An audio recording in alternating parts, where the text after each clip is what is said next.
Welcome back to On the Horizon podcast, hosted by Jessie Sage and Melrose Michaels. First, thank you so much for becoming a premium subscriber and supporting our podcast. This is getting you extra exclusive, unheard, and unseen footage from each interview that we have on the horizon. Dr. Olivia Snow is a dominatrix, writer, and professor, and she's currently studying the surveillance of in-person sex workers by big tech and the violence of financial and social deplatforming. Oh, the other weird thing is, so like Mistress Snow, I'm just Snow. I was just Snow. And then I realized that civilians aren't really comfortable with calling me Mistress Snow, or just Snow. So like coming up with a second fake name. That's your first or last. Yeah. So I came up with like a different first name because Snow allegedly is not a normal name. But so Blunt had to do that too. Mistress Blunt did that. Mistress Blunt had the same problem. And so she just put in Danielle but nobody uses that name because it's like just a name because people wanted a first and last name. Yeah. Right. So I'm Olivia, and the only people who call me Olivia are like weirdos who work in government. I didn't even notice that you did that, but I think that's really interesting because it's an interesting thing to think about is that when we come up with our like sex work persona names, that it is a good idea to come up with like a first and something that looks like a first and last name. Right. I had that problem with, because when I first changed my stage name to Melrose, because originally I was Chastity Merlot spelled wrong because I'm an idiot. I love that story. Oh God. I wasn't old enough to drink when I picked that last name. I thought you meant like the poet. Oh, no. Oh wow, you're making me no, definitely not. But no, it's Melrose. And then when I do like red carpets at Expos or things like that, they're like, "What's your first and last name?" Like Melrose. Like, but your last name, like Melrose. Like, it'll be that. And then they weren't into that, and that wasn't good for SEO. So I ended up adding Michaels. But yeah, that was a whole thing too. And I think a lot goes into a name, and not just in how it affects press, in how your fans are like. Civilians interact with you, but also just your branding. Like it's a whole thing. Right. Well, and I didn't realize like when I was doming IRL, I would just like, I would just change my name if I felt like it. Like, who cares? I was like strictly in person. I didn't like advertise really. And then, I wasn't expecting to go viral, but then that happened with the name I happened to land on that month. Right. Yeah. I'm like, oh, I guess I'm Snow forever now. Yeah. Cool. You will never melt. Yeah. So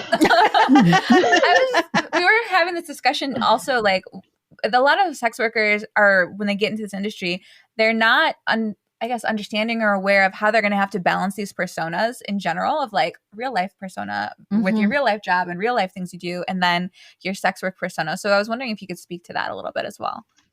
Well, I mean, I don't really separate my two, however many personas I have at this point.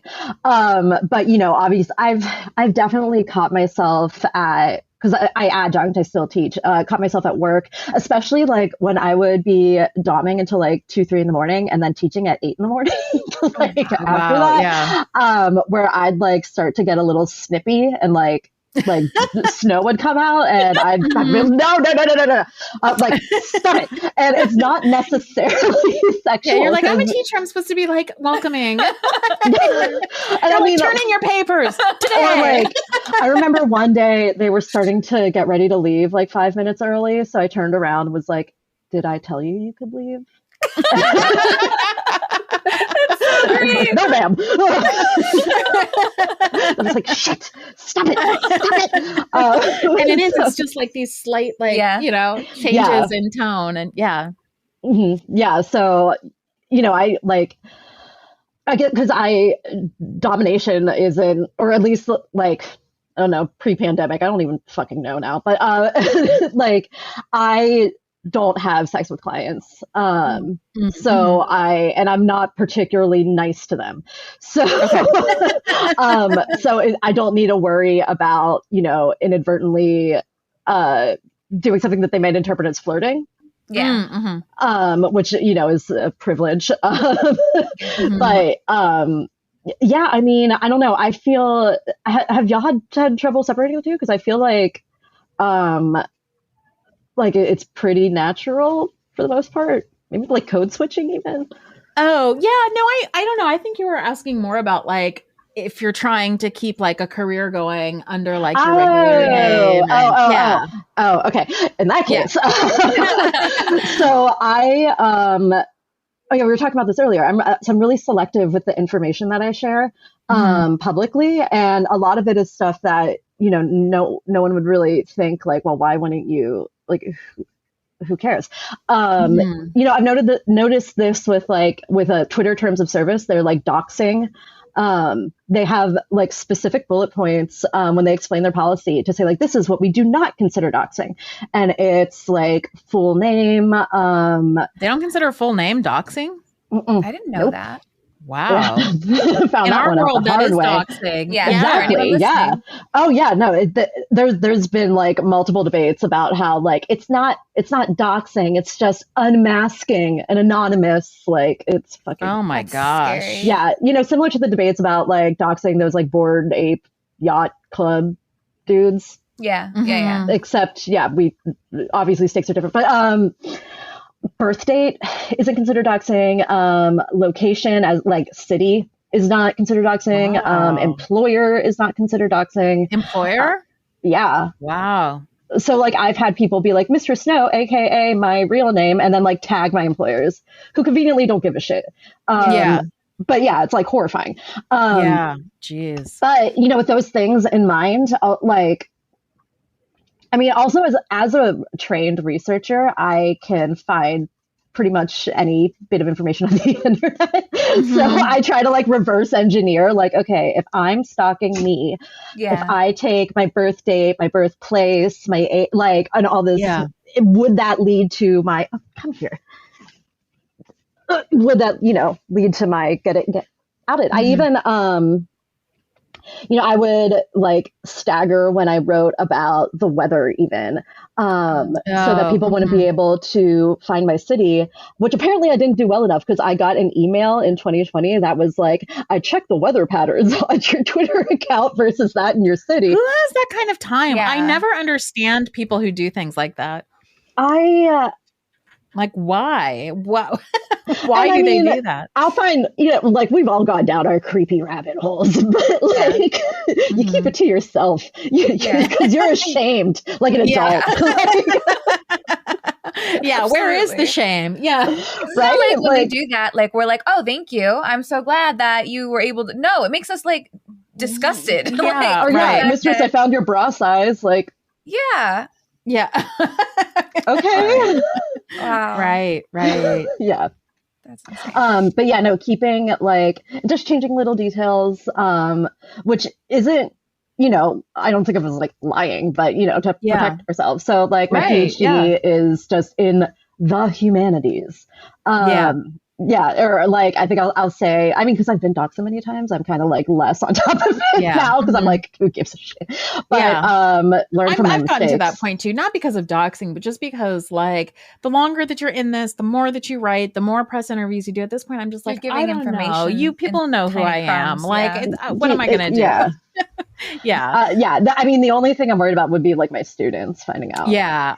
That's totally fair. And I think that like part of my like backing off of being very concerned about that is in part that like I've kind of given up all of the non-sex work career trajectories that I had. So like at this point I'm just like, this is what I do. Like, I don't know. There's nothing, but when I used to also teach, and when I taught, I was more careful about stuff like that. And so I think like one of the things that I'm thinking about as you're saying that is that I think it, like how careful you are also depends on like what else is at stake for you. What's next? Yeah. Or what you want to do next. Yeah. Because most people aren't career sex workers. No. Yeah, they're like dabblers. And I kind of thought of myself as a dabbler until now here we are. Oh, you did think of yourself as a dabbler? Well, as a like for a while. Jesus Christ, Lucy. As like, I do this when I have to, but it's not my primary identity. But I also after like I mean, some of the work I've been doing, like on sex work and sex workers, the idea of like going back to the university and thinking about like some fucking novel that no one reads and being like, this is important work. Like, no, it's not. It's not. Like, I can't. Like, it just isn't. Right. So, yeah. It is interesting once like you get more embedded in these communities, like how that changes your perspective on other things. That's what I was going to ask. Like, do you consider yourself a career sex worker? No, you obviously, I feel like. Kind of. I mean, yeah. You know, I've like shifted my focus to, so I mean, my research pre-Snow, back when I was Oksana, was already on labor and capitalism. So, you know, mapped on really easy, but you know, also like the community is so much A, tighter and B, smarter than, for example, academia. Like some of the dumbest motherfuckers I've met in my life have PhDs. I can't. But like, you actually have to be resilient and strategic and like know what you're doing as a sex worker because the stakes are so much higher. Right. And that's interesting too, the mention of like labor and capitalism, because we've had those conversations a lot in this season and the first season especially. Do you think that, I guess, when dealing with the media in this way or media correspondence in this way, that the people you're talking to understand the labor and capitalism and all the things that go into what gets us here? Or do you think they're coming from a lack of education when they're asking you the questions they're asking you?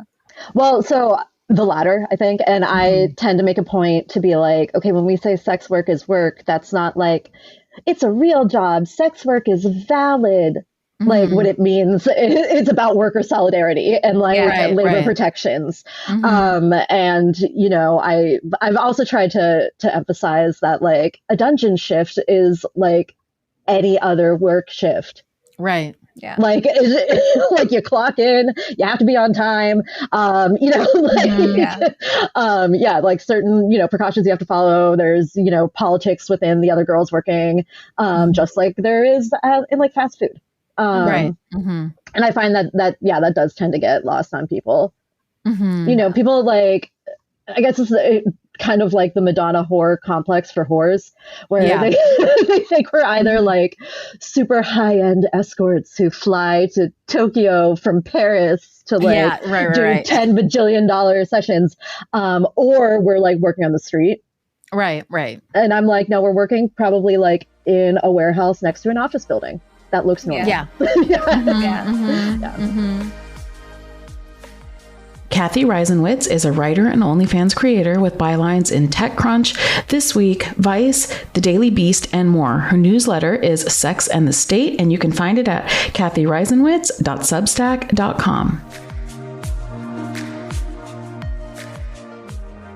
There's a painful process that takes place where you do lose, where some doors do close and you do lose some friends and you do lose some, hopefully not close family members, but you know, like things, it's sex work is hard for families. And I think, when you move through that process, you end up on the other side, like in a world of support.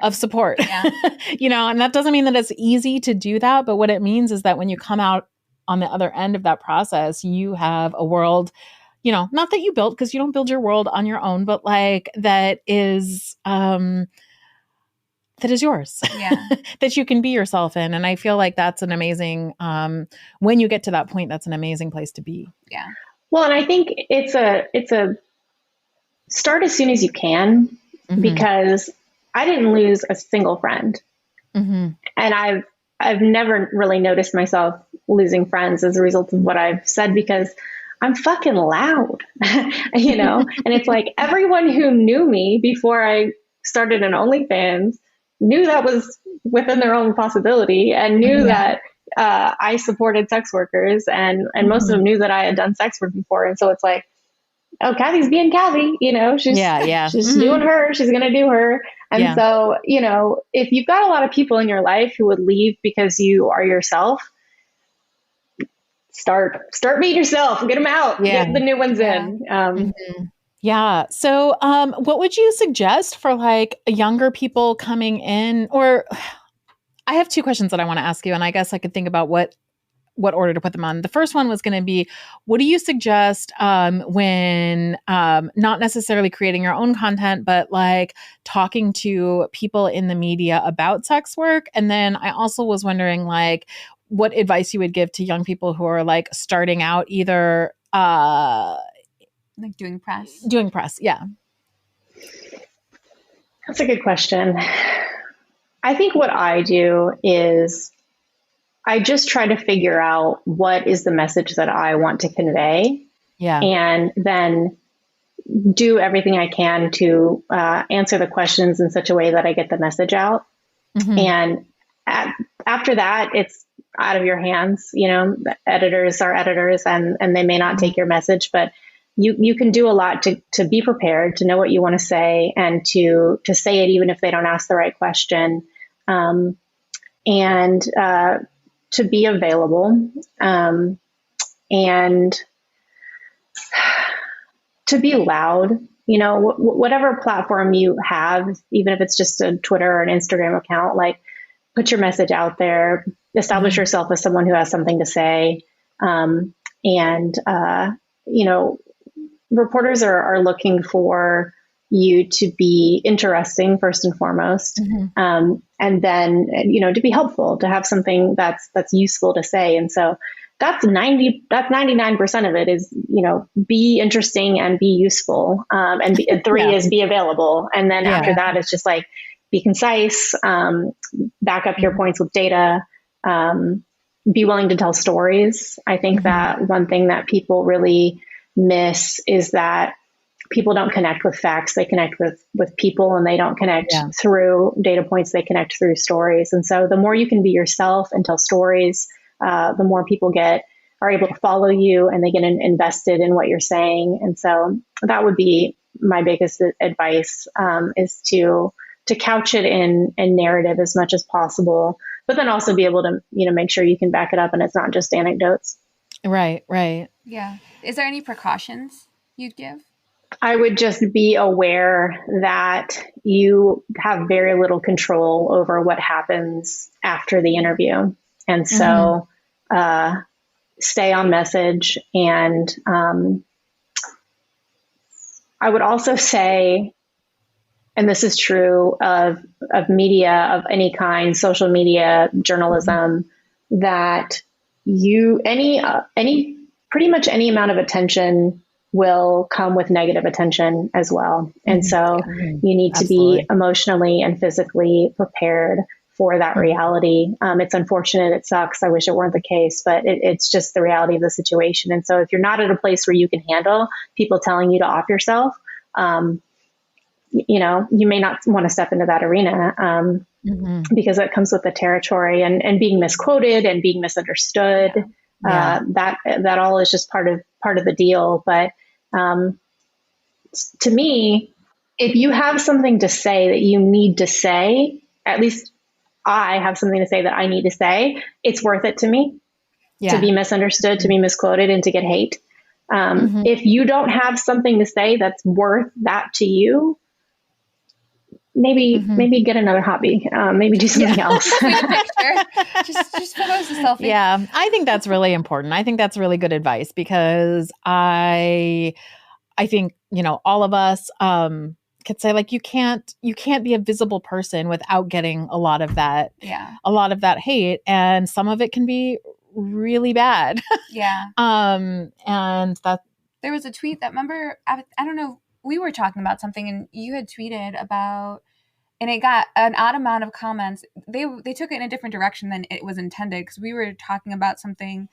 I'm like, this happens so often. I don't even know. I don't remember what was said precisely, but the take on it in the comments was like, revenge porn is never okay. We're like, we're not saying that. We're saying that you're going to get screenshotted and shared all over the internet. Like, you can't help it. It comes with the territory. It really does. Right. And the take that Sex Work Twitter came back with, I was very surprised by it, but I knew the conversation that was being had too, so I had more context. Right. But it was like, revenge porn's never okay. Like, well, we know that. Like, we agree. I'm not talking about that. We totally agree. Yeah. But it just, you're gonna get, you know, posted on forums, and you're gonna get pirated, and that's part of being on the internet. You know. Right. Which isn't to say, like, yes, we endorse all of that, but it is to say, like, we hate it. There's a certain reality to that that you have to be prepared for. Yeah. And your best advice, I think, is to be as unambiguous as possible. Yeah. And 2, that the demand for extremely 101 content vastly exceeds supply, that you will always find academics talking about the intricacies of sex work and what it means, the economics of it. You'll find studies on, how sex work, decriminalization impacts STI rates, but that really basic content of like, what does it mean to decriminalize versus legalize? How to get started, like that really basic stuff. Once people are advanced enough to make 101 content, they don't want to anymore. And so the more you can break it down for a general audience and be unambiguous in your statements, the more good you're going to do and the better a time you're going to have. And no matter how 101 you are and how unambiguous you think you're being, someone's still going to misinterpret it and harass you about it. We hope you enjoyed this bonus footage from this episode of On the Horizon, and we look forward to having you tune in next time.